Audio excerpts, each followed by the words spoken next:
With Canada's grocery prices rising at a rate faster than ever before, the country's competition watchdog is launching a study to look at why. The Competition Bureau says they're looking at whether the highly concentrated grocery sector is contributing to the rising prices. The Competition Bureau will provide a set of recommendations for the government in its final report in June. Well, joining us now to give us deeper insight into the grocery industry and its connection to these rising prices is Dr. Stuart Smyth, Agri-food Innovation expert and associate professor at the University of Saskatchewan. Dr. Smyth, welcome back to Forum Daily. Good to see you again. Good to see you again as well, sir. Now, what are your thoughts on this investigation into the grocery industry? Do you think it's warranted? Yeah, I think there's enough, frustration between all of us as consumers, and certainly that's spilling over into politicians now. And I think we need a bit more transparency just to better understand the whether the claims coming out of the retail sector are valid, or are they just simply trying to protect themselves. So I think the information that'll come out of this report will be beneficial to all of us. So what do we know so far about this investigation and the specific information that it's looking for? So what it wants to try to address is looking at the contracts that the grocery retailers have in place with their suppliers. So essentially what they want to try and understand is how much is a retail chain paying to buy a case of any product that appears on its store shelves, and then how much is that retailer marking that case of a product up for you and I then to put in our grocery carts. And that's going to be the key thing, is looking at these pricing contracts between the retailers and the wholesalers or the food processors. Some very important information indeed. Now, something that this investigation highlights is a lack of competition in the Canadian grocery industry. So just how prominent of an issue is this, Dr. Smyth?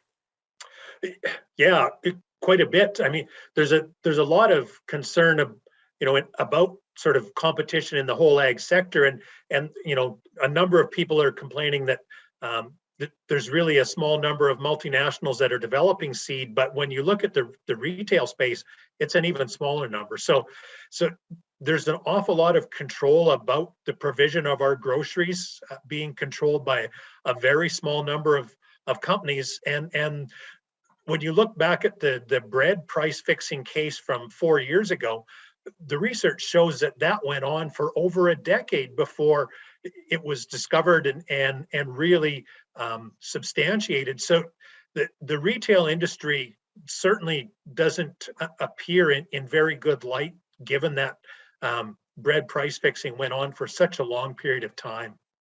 And considering their power and control over the industry, how are grocery stores faring amid these rising food prices? Are they at all feeling the blow of inflation? A little bit. So their price or profits are up a slim amount. So not the 20 or 40 or 50% that we might think, but profits in the retail space are up by less than 7 or 8% across the major ones that I looked at. So relatively slim, but for sure they're not losing money. So what are your recommendations for officials as they try to tackle food inflation right now? I think the main thing is to really push.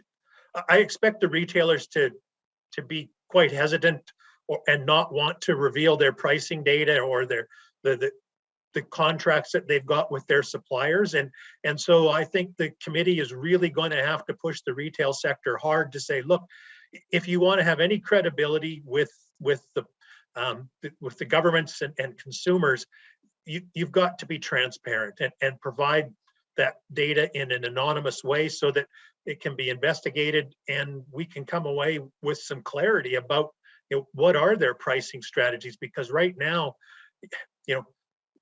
we feel like it's a double-digit price increase almost every month we go to the grocery store. All right, Dr. Smyth, we've got a quick 30 seconds left here, but what can everyday Canadians do to save some money amid this food inflation? I think one of the things is that we need to be shopping and deciding where we're going to buy specific items. That in most communities there's 2 or 3 grocery stores or even some smaller independent ones, and and be really conscious of what prices, where sales are happening, and instead of doing, as we would normally have done, buying everything in one stop at one store. I think it makes much more sense to be price shopping and looking for opportunities at a variety of stores. Some good advice to consider. Dr. Smyth, thank you again for joining us today on Forum Daily. My pleasure. We'll be right back.